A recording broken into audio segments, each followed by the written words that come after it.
attention please. Silence. Pay attention and don't talk. आप लोग की आवाज ज्यादा आती है वीडियो में. फर्स्ट ऑफ ऑल अभी आपकी एक पीडीएफ डाला है मेटाफिजिकल पोएट्स एंड पोएट्री. कल मैंने बहुत सारे वीडियोस आपके सेकंड ग्रेड के बैच में डाला है और ग्रुप्स में भी डल गए. वो कुछ के पीडीएफ अवेलेबल है, कुछ के पीडीएफ नॉट अवेलेबल है. उससे कोई फर्क नहीं पड़ना चाहिए. शॉर्ट वीडियोस हैं 5-5, 7-7 मिनट के, 10-10, 12-12 पॉइंट्स के. और हर वीडियो में मैंने उन नोट्स को हिंदी में समझाया है. अब उसे क्लास में करने की जरूरत नहीं है. आप केवल वीडियो स्विच ऑन करो and jot down the points. First time video चलाकर आप रजिस्टर में पॉइंट्स उतार लो. सेकेंड टाइम आप वीडियो चलाकर पॉइंट्स को फॉलो करो वीडियो में. इतना सा काम आपको करना है. बहुत सिंपल लैंग्वेज में मैंने उन चीजों को समझाया है. चाहे वो हीरोइक पोइट्री हो, चाहे ब्लैंक वर्स हो. लिटरेचर इतना बड़ा कंटेंट है कि सबका सब क्लास में नहीं हो पाएगा, नहीं तो ग्रामर अटक जाएगा. First of all. सेकेंडली ये नहीं चल पाएगा कि पहले सारा लिटरेचर कंप्लीट करा दो. मुझे साइड बाय साइड ग्रामर भी चलाना होगा और आपको मंडे से इस चीज के लिए प्रिपेयर्ड रहना है कि हम 1 घंटा लिटरेचर करेंगे तो 1 घंटा ग्रामर करेंगे. पहले हम ग्रामर करेंगे 1 घंटा 12 to 1, ताकि जिन बच्चों को जल्दी किसी भी कारण से जाना होता है वो चले जाएं और फिर घर जाके लिटरेचर को वो वीडियोस के थ्रू फॉलो कर लें. अंडरस्टूड. 1 to 2 में लिटरेचर फिर करा दूंगी. सबसे पहली ये वाली बात है. और मंडे को हम कंपाउंड सेंटेंसेस स्टार्ट करेंगे. फर्स्ट ग्रेड के एग्जाम्स अक्टूबर में है और मैं अलग से उनको क्यों नहीं करा पाऊंगी, क्योंकि हम इसी क्लास में शुरू से वो कॉमन ग्रामर तो कर ही रहे हैं और वो बच्चे अभी घर पे हैं और इसलिए उनके बेनिफिट के लिए हम ग्रामर को आई कैन नॉट पोस्टपोन. अपने लिए तो बहुत टाइम है पर उनके लिए नहीं है. इसलिए मंडे से दोनों साइड बाय साइड आपको चलाना पड़ेगा. एक तो ये ओके. हम मंडे को कंपाउंड सेंटेंसेस करेंगे और उसके नोट्स आपको बाय सैटरडे मिल जाएगा. हर हाल में मिल जाएगा. सैटरडे को मैं नहीं आऊंगी मॉर्निंग वाले बैच में. शाम वाले बैच में all of you are welcome. जो नहीं आ सकते कोई बात नहीं, वीडियो से फॉलो कर लो. जो भी मैं करा रही हूँ एक दिन में कोई फर्क नहीं पड़ने वाला. सैटरडे जाने दो. हम ये क्विज विज ही कर रहे हैं ना, वो आगे पीछे कवर हो जाएगा. अब हम करें बेटर. क्या हो गया मेघालय से? कोई प्रॉब्लम नहीं. मैं छुट्टी पे जा रही हूँ. प्रॉब्लम मेरे को एक्चुअली जरूरी काम है. I can not explain in class. Metaphysical poets and poetry brief में आपको वीडियो और शायद नोट्स भी पीडीएफ डाल गया. पर आज आपके पास 2.25 शीट्स होंगे. नॉट वेरी मच बट ये इम्पोर्टेंट है, डिटेल में है. इसको फॉलो करें, है ना. इसको देखो ये क्या है.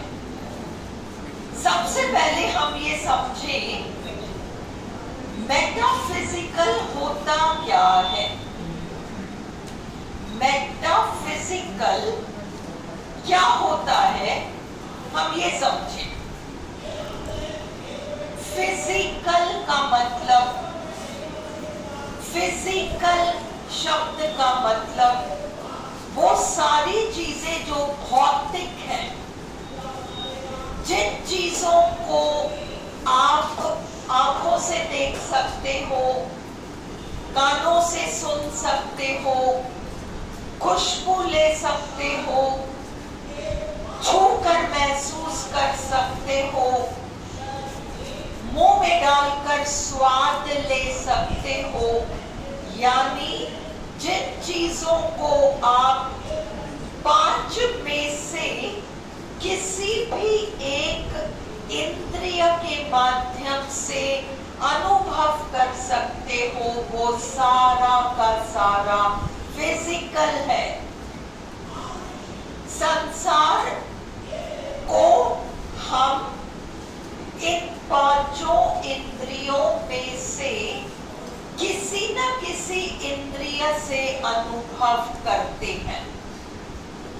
उदाहरण के लिए 80% चीजें आप आंखों से देखते हो। अगर आपको आंखों से दिखती नहीं है तो आप उस चीज के अस्तित्व को मानते ही नहीं हो।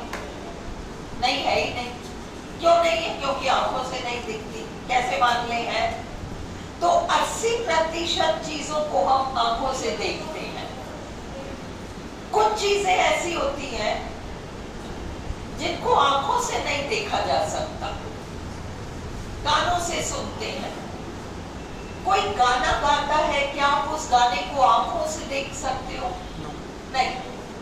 हाँ, उसकी लिखावट पढ़ सकते हो, पर गाने का अनुभव उसको पढ़ने में नहीं है, उसको सुनने में है। और इसलिए कुछ चीजें सुनते हैं हम, साउंड। वहां आंखें काम नहीं कर रही, कान काम कर रहे हैं, है ना? अब एक खूबसूरत फूल है, खूबसूरत है, आंखों से दिख रहा है, पर लोग कहते हैं कि इस फूल की खासियत यह है कि उसकी खुशबू बड़ी जोरदार है। अब उस खुशबू को हम ना तो आंखों से फूल को देख सकते हैं, आंखों से नहीं देख सकते, कानों से नहीं सुन सकते, तो हमें उसका आनंद हम कैसे लेते हैं? उसकी खुशबू को सूंघ कर। थर्ड सेंस आपका काम किया।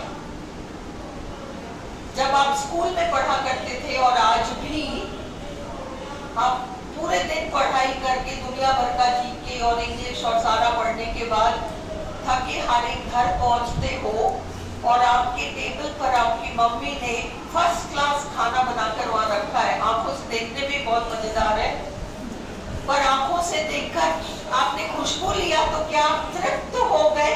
नहीं। आपने आंखों से देखा, उसका आनंद लिया, है ना? आपने उस चीज की खुशबू ली और भी मजा आ गया। अब तो आप बस जल्दी से जल्दी बैठकर उसको किस तरीके से अनुभव करोगे? Through the sense of taste. तो कई चीजों का अनुभव सेंस ऑफ टेस्ट के माध्यम से होता है। हम कई बार कोई आर्टिस्ट गैलरी या कोई खिलौने की दुकान पे जाते हैं, वहां बुलबुला सा सॉफ्ट टॉय पड़ा रहता है, उसको देखने में मजा आता है, पर उसको छूने में और आनंद आता है। एक छोटा सा बेबी गोल मटोल सा, क्या मजा आता है? उसको टच करने में मजा आता है। तो सेंस ऑफ टच हमारे पांचों इंद्रियों के माध्यम से हम जिस भी चीज को अनुभव करते हैं सब फिजिकल है, सब कुछ फिजिकल है। परंतु मेटा शब्द का मतलब परे हटकर। Remember the word Meta means beyond. Meta शब्द का मतलब है बियॉन्ड, परे हटकर। मेटाफिजिकल का मतलब बियॉन्ड फिजिकल। इंद्रियों के माध्यम से, through the 5 physical senses whatever you can experience, पांचों इंद्रियों के माध्यम से आप जिन भी चीजों को अनुभव कर पा रहे हो, उनसे परे हटकर जो चीजें होती हैं, जिनको कि आप 5 में से किसी भी इंद्रिय के माध्यम से अनुभव नहीं कर पा रहे, फिर भी आपको पता है कि ये चीज है, वो सारा का सारा मेटाफिजिकल है। 2 एग्जाम्पल्स ले लो। पहले सबसे अच्छा उदाहरण है ईश्वर। ईश्वर को आंखों से नहीं देख सकते, ईश्वर को कानों से नहीं सुन सकते, ईश्वर की खुशबू नहीं ले सकते, ईश्वर का स्वाद नहीं ले सकते, ईश्वर को छूकर महसूस नहीं कर सकते, फिर भी ईश्वर है। मेटाफिजिकल, ईश्वर मेटाफिजिकल हो गए। दूसरा मर जाता है, शरीर तो यही का यही रह जाता है। शरीर कहाँ गया? यही का यही रह गया। आँख की जगह आँख है, नाक की जगह नाक है, कान की जगह कान है, सब अपनी अपनी जगह है। पर हम अपन ने कह दिया व्यक्ति मर गया, बॉडी तो वही है। क्या गया? आत्मा गई। जिसको भी हम आत्मा कहते हो, किसने देखा है आत्मा को? किसी को नहीं पता, पर कुछ तो गया। जिसको हम सोल कहते हैं, उसको आंखों से नहीं देख सकते, कानों से नहीं सुन सकते, खुशबू नहीं ले सकते, स्वाद नहीं ले सकते, छूकर महसूस नहीं कर सकते, फिर भी आत्मा है। वो आपका मेटाफिजिकल हो गया। जितनी भी एब्स्ट्रैक्ट चीजें हैं जिनको कि हम मन से महसूस करते हैं पर पांचों शारीरिक इंद्रियों से महसूस नहीं करते, वो सारी की सारी चीजें मेटाफिजिकल होती हैं। आप कहते हो मृत्यु, क्या किसी ने मृत्यु को देखा है? नहीं देखा है। सबने चीजों को, लोगों को, जानवरों को मृत अवस्था में देखा है, डेड स्टेट में देखा है, पर डेथ को किसी ने नहीं देखा। और अक्सर ये मनुष्य का अनुभव होता है, किसी के दादाजी दादी जी 90-95 साल में भी मर जाने की कगार में हैं, रिश्तेदार मिलने आए हैं और उनको लगता है अभी तो चल ही जाए मामला, चलो घर चल के खबर कर देना आ जाएंगे। यहाँ से वो जाते हैं और वहाँ ये मामला खत्म हो जाता है। बेटा जो रात दिन वही बैठा था हॉस्पिटल में, कहता है घर जाके नहा के आता हूँ। नहाने जाता है, खबर आती है वो तो गई। तो डेथ को हम नहीं देखते। अक्सर यदि व्यक्ति आंखों के सामने भी चला जाता है तो आपने डेथ को नहीं देखा, आपने देखा पिछले पल सांस ले रहा था, अगले पल सांस खत्म हो गई, मृत्यु। Is it clear? ये सब मेटाफिजिकल है। ये सारी चीजें फिजिकल से परे हटकर है, मेटाफिजिकल है। और इसके अलावा जितने भी भाव होते हैं, लव जो एक कॉमन थीम है पोइट्री का, मेटाफिजिकल है। पोइट्री मेनली मेटाफिजिकल होती है क्योंकि वो भावनाओं के बारे में होती है। फिर कुछ ही कवियों को मेटाफिजिकल क्यों बताया, जब सारी कवि भावनाओं पर लिखते हैं और ये सारी मेटाफिजिकल चीजें होती हैं। लव कहते हैं और 70% कविताएं लव पर लिखी जाती हैं, तो उन कविताओं को मेटाफिजिकल क्यों नहीं कहा गया और उन कवियों को मेटाफिजिकल कवि क्यों नहीं कहा गया? लव मेटाफिजिकल कैसे हुआ? लव ऐसे मेटाफिजिकल हुआ कि लव को किसने देखा? लव के नाम पर जो भी कुछ लोग कहते हैं, करते हैं, हम उनको देखते, उनको सुनते, पर लव को किसने देखा? है ना? जब परिवार वाले अन्य परिवार वालों के लिए बहुत कुछ करते हैं, जब एक माँ अपने बच्चों के लिए करती है, पिता अपने बच्चों के लिए करते हैं, या बच्चे अपने बूढ़े माँ बाप के लिए करते हैं, या एक पति अपनी पत्नी के लिए करता है, या एक प्रेमी अपनी प्रेमिका के लिए करता है, कहता है, ये सारी चीजें अभिव्यक्ति है उस भाव का जिसका नाम लव है। वो लव तो मेटाफिजिकल है, तो लव पोइट्री को मेटाफिजिकल क्यों नहीं कहा, या सारी पोइट्री को मेटाफिजिकल क्यों नहीं कहा जा रहा, जबकि वो सारी की सारी मेटाफिजिकल चीजों के बारे में ही है, पांचों इंद्रियों के परे हटकर चीजों के बारे में ही है। उनको क्यों नहीं कहा? क्यों केवल कुछ कवियों को, 5, 6, 7 लोगों को, जिनका नेता जॉन डन है, केवल उनकी कविताओं को मेटाफिजिकल क्यों कहा? क्योंकि मेटाफिजिकल जब हम पोएट्स और पोइट्री के संदर्भ में यूज करते हैं तो वो केवल भावनाओं का नाम नहीं है। मेटाफिजिकल एक स्टाइल है लिखने का।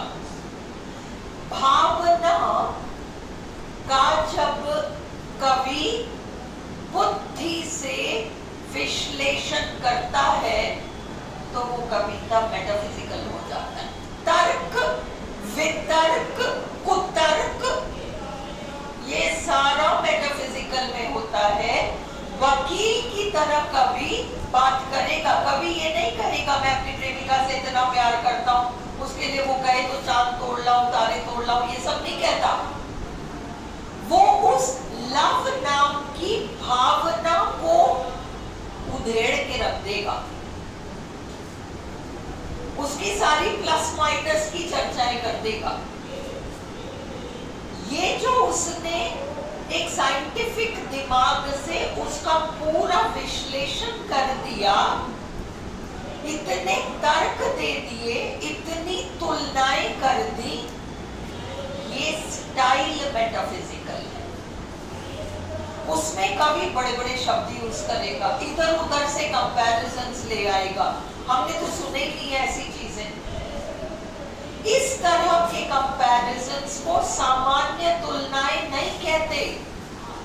देखो, जब एक कवि कहता है, रॉबर्ट बर्न्स नाम का कवि था, और रॉबर्ट बर्न्स नाम के कवि ने ये कहा, my love is like a red red rose, मेरी प्रेमिका तो लाल गुलाब की तरह है। उसने तो सिंपल सी तुलना कर दी, ये तो सिमिली है। My love is like a red red rose, simple comparison है, सिमिली है। पर जब जॉन डन जैसा कवि अपने प्रेमिका की कोई चर्चा करता है, प्रेम की बात करता है, तो अब हम सुनते हैं कि वो क्या कहता है।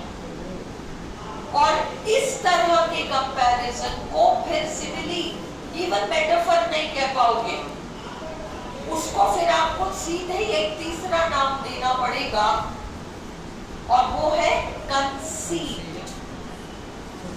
कंसीट एक बहुत ही अलग हटकर कंपैरिजन, जिसमें बहुत दिमाग लगाना पड़ रहा है, उसको हम कंसीट कहते हैं। ओके, तो हम कंसीट का एक एग्जाम्पल देखें। हमारा कवि विदेश यात्रा पर जा रहा है और उसके सामने उसकी प्रेमिका बैठी है। हमारा कवि विदेश यात्रा पर जा रहा है, प्रेमिका बैठी है, दुख भी है कि बिछड़ना पड़ रहा है, डर भी है, पता नहीं मेरे पीछे से क्या कर बैठेगी, डाउट भी है कि इधर उधर ताकती झापती तो है, क्या पता पीछे से क्या हो जाएगा। तरह तरह के कॉम्प्लिकेटेड इमोशंस हैं। अब कवि क्या कहता है, इस बात को समझो। वो कहता है, एक साधारण कागज का टुकड़ा, एक साधारण कागज का टुकड़ा सरकारी छापे खाने में जाता है। मिंट, MINT, साधारण छापे खाने में जाता है। साधारण कागज का टुकड़ा जब अंदर गया तो वो तो साधारण कागज का टुकड़ा था। छापे खाने में क्या गया, वो उस पर सरकारी मोहर छप गया, गांधी जी का चेहरा छप गया, अब वो नोट बन गया। वो साधारण कागज का टुकड़ा कीमती नोट बन गया, 2000 रुपए का नोट बन गया। और जब वो छापे खाने से बाहर निकला, वो साधारण कागज का टुकड़ा जो अंदर गया था बहुत कीमती नोट बन के बाहर आ गया। You get this? अब हमारा कवि अपने प्रेमिका के सामने बैठा है और हमारे कवि के आंखों में साधारण पानी का बूंद है। वो साधारण कागज के टुकड़े की तरह साधारण पानी का बूंद है आंखों में हमारे कवि के।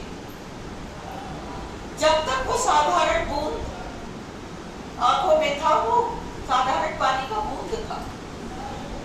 सामने प्रेमिका आके बैठ गई। अब जैसे गांधी जी का चेहरा छपा उस नोट में, वैसे वो प्रेमिका का चेहरा छप गया उस आंसू की बूंद में। और जैसे गांधी जी का चेहरा छपते वो 2000 का नोट, 500 रुपए का नोट, 20 रुपए का व्हाटएवर नोट बन गया, लाइक दैट प्रेमिका का चेहरा क्या अंकित हुआ उस साधारण पानी की बूंद में, वो तो 1 लाख, 2 लाख, 3 लाख, 5 लाख हो गया। बह रहे हैं आंसू, 1 लाख बह रहा है, 5 लाख बह रहा है, 7 लाख बह रहा है। Can you see this comparison? 4 line में कवि ने कंपैरिजन किया है, 4 भी नहीं है एक्चुअली, 2 लाइन है। ये पूरी कहानी उसने 2 लाइन में सुना दी। ये कंसीट है। Do you get this? ये मेटाफिजिकल पोइट्री की खासियत है। अगर कवि मेटाफिजिकल पोइट्री लिख रहा है तो वो निश्चित रूप से कंसीट्स का यूज करेगा फर्स्ट।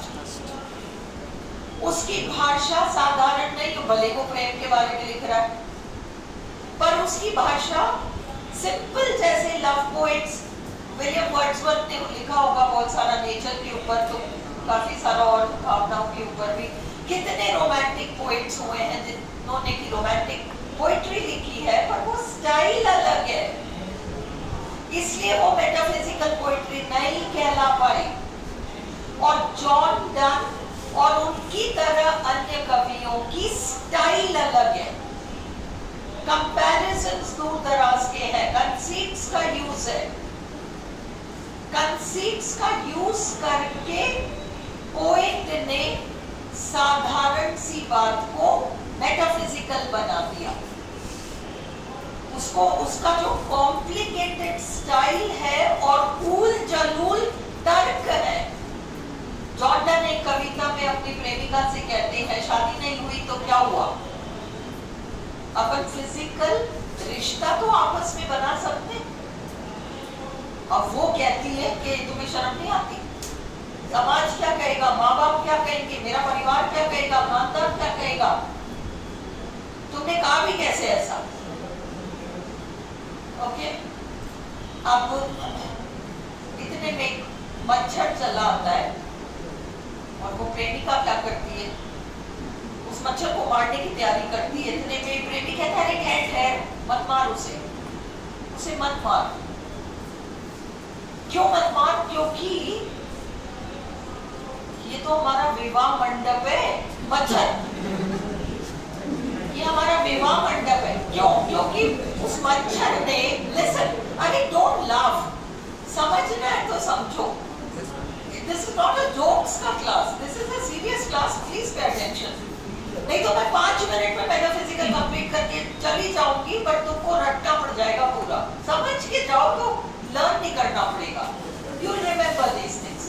अब उस मच्छर ने पहले प्रेमी के बदन से बूंद खून चूसा, फिर प्रेमिका से के बदन से एक बूंद खून चूसा, और कभी कहता है उसको मारो मत। शादी के बाद क्या होता है, 2 अजनबी लोग एक होते हैं, यही तो होता है। देखो ना, इस मच्छर के अंदर तुम्हारा खून और मेरा खून एक हो गया, तो वो तो विवाह मंडप से कम का है। ये मेटाफिजिकल कंसीट है। Is this clear to you? ऊल जलूल तर्क, बेसिर पैर के बातों के माध्यम से।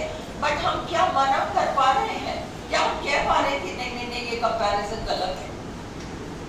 उसने कैसे भी टेढ़े मेढ़े तरीके से अपनी बात को तो रख दिया। ये मेटाफिजिकल पोइट्री की खासियत है। एक्स्ट्रॉर्डिनरी क्लेवर आर्ग्यूमेंट्स, एक वकील के अंदाज में, भावनाओं का विश्लेषण, हाई स्टैंडर्ड ऑफ लैंग्वेज, चिढ़ाने, टांग खींचने वाला टोन, ये सारा मेटाफिजिकल पोइट्री में होता है। और इन्हीं बातों की वजह से वो पोइट्री मेटाफिजिकल कहलाती है। देखो, आरपीएससी जो क्वेश्चंस पूछती है आपसे, वो केवल फैक्चुअल नहीं पूछती, कंसेप्चुअल पूछती है। Which of these is not true of metaphysical poetry? तो आपको अगर पूरा मेटाफिजिकल पोइट्री क्या क्या होता है बताओ, तो आप आंसर मार्क कर दोगे। केवल इमोशन होता नहीं है, वो आपका आंसर हो जाएगा, which is not true. Emotional poetry नहीं, इमोशनल से कहीं ज्यादा इंटेलेक्चुअल पोइट्री होती है, बुद्धि का प्रयोग होता है मेटाफिजिकल पोइट्री में। ये पॉइंट्स आपको याद होने चाहिए, तो कंसेप्चुअल आप आंसर कर पाओगे। Is this clear? चलो अब हम करें वो बेसिक जो कल का वीडियो था, उसको आप घर पे देखते रहना, उसको मैं क्लास में नहीं समझाऊंगी, एक एक लाइन मैंने हिंदी में समझाई है। 8-8, 10-10 पॉइंट्स है, घर पे उतार लेना। Metaphysical poets and poetry. The term metaphysical poets was coined, शुरू किया गया, by the critic Samuel Johnson. Samuel Johnson नाम के समीक्षक ने इस टर्म मेटाफिजिकल पोएट्स को सबसे पहले इस्तेमाल किया टू डिस्क्राइब, वर्णन करने के लिए, a loose group of 17th century English poets. ढीला डाला एक ग्रुप, एक्चुअली कोई सेट ग्रुप नहीं है कि यही लोग मेटाफिजिकल है, पर 4-5 बड़े नाम हैं। Which of these is not a metaphysical poet? तो मैंने जो नाम आपको दे रखा है उनके अलावा कोई नाम आए तो आप सेफली बता सकते हो कि ये मेटाफिजिकल पोएट नहीं है। तो a loose group of 17th century English poets whose work was characterized by the use of conceits. इन कवियों ने conceits का यूज किया, अलग हटकर comparisons और तुलनाएं। In the 20th century, 20वीं शताब्दी में attention was paid to them. उन पर विशेष ध्यान दिया गया। किसने दिया? टी.एस. एलियट नाम के कवि ने दिया। लिख सकती हो आप चाहो तो साइड में टी.एस. एलियट, वैसे उसमें है, आपके वीडियो में है, इसलिए कोई दिक्कत वाली बात नहीं। टी.एस. एलियट नाम के कवि ने इन पर विशेष ध्यान दिया। सैमुअल जॉनसन ने तो बुराइयां की थी, टी.एस. एलियट ने तारीफें की। In the chapter on Abraham Cowley, please understand, Abraham Cowley ने सबसे पहले मेटाफिजिकल पोएट्स या पोएट्री ये टर्म यूज नहीं किया था। सैमुअल जॉनसन ने किताब लिखी थी lives of the most eminent English poets. उसमें उन्होंने 52 अंग्रेज कवियों के जीवन और उनकी रचनाओं का वर्णन किया था। उसमें एब्राहम काउले के ऊपर जो चैप्टर है, उस चैप्टर में सैमुअल जॉनसन ने सबसे पहले मेटाफिजिकल पोएट्स और पोएट्री का नाम लिया है। Is it clear? Clear? Abraham Cowley ने सबसे पहले यूज नहीं किया। In the chapter on Abraham Cowley, in his lives of the most eminent English poet 1779 से 1781 तक, Samuel Johnson refers, Samuel Johnson जिक्र करते हैं to the beginning of the 17th century, 17वीं शताब्दी के शुरू में कुछ ऐसे कवि थे जैसे John duck, in which there appeared, और ये इन्वर्टेड कॉमर्स में मैंने 2 जगह जो लिखा है ये सैमुअल जॉनसन के शब्द हैं। अगर इसमें से कोई भी कोटेशन आ जाए कि ये किसने कहा, तो आपका आंसर है सैमुअल जॉनसन ने कहा है। सैमुअल जॉनसन कहते हैं कि कौन आया? A race of writers, a race of writers कुछ ऐसे लेखक that may be termed metaphysical poets, जिनको कि हम metaphysical poets कह सकते हैं। He was probably referring to a term, वो शायद मेटाफिजिक्स शब्द का जिक्र कर रहे थे, जो कि सैमुअल जॉनसन से भी पहले जॉन ड्राइडन ने इस्तेमाल कर लिया था। Used by John Dryden. John Dryden ने जॉन डन से चिढ़कर कहा था कि ये आदमी बहुत ही पता नहीं क्या लिखता है, कहता है प्रेम कविताएं लिख रहा हूँ, और फिर इतना दिमाग लगाता है, इतनी फिलॉसफी झाड़ता है, ये कैसी प्रेम कविताएं हुई। सबसे पहले तो जॉन ड्राइडन ने ये सवाल उठाया था और बुराई की थी। He was probably referring to a term used by John Dryden, who said of John Donne, ये वाला कमेंट जॉन ड्राइडन का है, अगला कमेंट आपका उसका होगा सैमुअल जॉनसन का।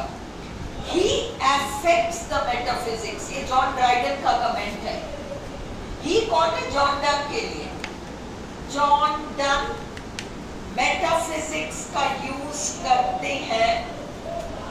मेटाफिजिक्स का मतलब आम से बिल्कुल ही फिजिकल से परे हटकर बहुत सारी चीजों का जिक्र करते हैं, और ये मिस्टर इब्राहिम काउले भी उन्हीं की नकल करते हैं। In this mister Cowley has copied him to a fault. Mister Cowley ने भी उन्हीं की नकल मार ली, जॉन डन की। जॉनसन्स, ये जॉन ड्राइडन का कमेंट है ऊपर वाला। Johnson's assessment of metaphysical poetry, Johnson ने जो मूल्यांकन किया मेटाफिजिकल पोइट्री का, was not at all flattering, वो अच्छा नहीं था, पॉजिटिव नहीं था, तारीफ नहीं थी, flattering. Johnson may have been the first, हो सकता है जॉनसन पहले कवि रहे हों, to give the metaphysical school its name, जिन्होंने मेटाफिजिकल शैली स्कूल को ये नाम दिया, metaphysical school of poetry. But in the course of the 1920s, परंतु 1920 के दशक में T.S. Eliot did much। T.S. Eliot नाम के कवि ने बहुत काम किया to establish, स्थापित करने के लिए the importance of the metaphysical school। Metaphysical school का महत्व दर्शाने के लिए उन्होंने बहुत कुछ एस्टैब्लिश किया।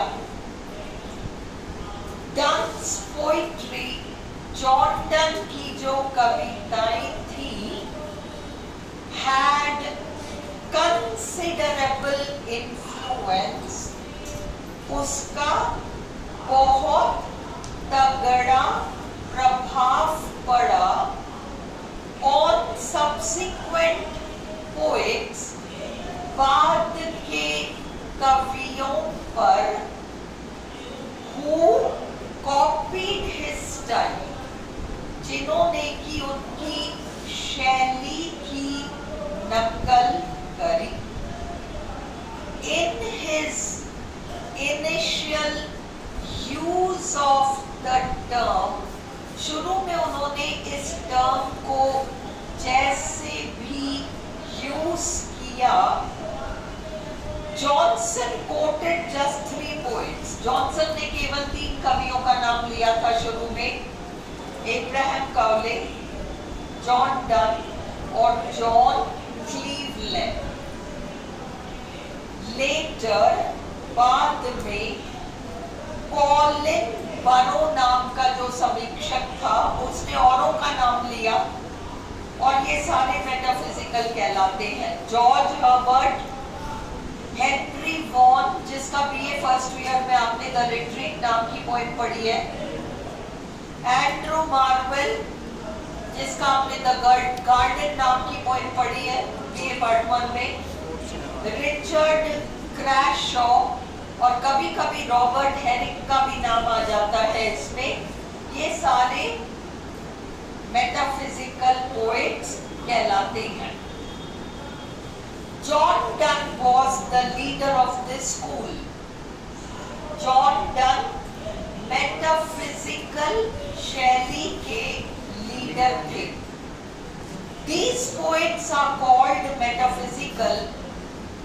इन कवियों को मेटाफिजिकल इसलिए कहा जाता है not because they are highly philosophical, इसलिए नहीं कि वे बहुत ज्यादा दार्शनिकता रखते हैं, but because their poetry is full of conceits, परंतु इसलिए कि उनकी पोइट्री में बहुत ज्यादा कंपैरिजन्स होते हैं, एग्जैजरेशंस होते हैं, बहुत ज्यादा अतिशयोक्ति, डिस्प्ले ऑफ लर्निंग ज्ञान का प्रदर्शन, far fetched similes and metaphors etcetera, दूर दराज के कंपैरिजन्स इत्यादि। One important feature of the metaphysical school, एक बहुत important तत्व मेटाफिजिकल स्कूल का ये है that जॉनसन mentioned, जिसका जिक्र जॉनसन ने किया था, was, और ये जॉनसन की लाइन्स है, ये लंबा चौड़ा कोट है, बट ये शब्द पहचानो, the most heterogeneous ideas are yoked by violence together. ये लाइन पढ़ जाओ और समझ जाओ कि सैमुअल जॉनसन का कोटेशन है ये। उन्होंने कहा बड़े उग्र तरीके से बुद्धि और भावना को मिलाने की कोशिश की है, वायलेंस।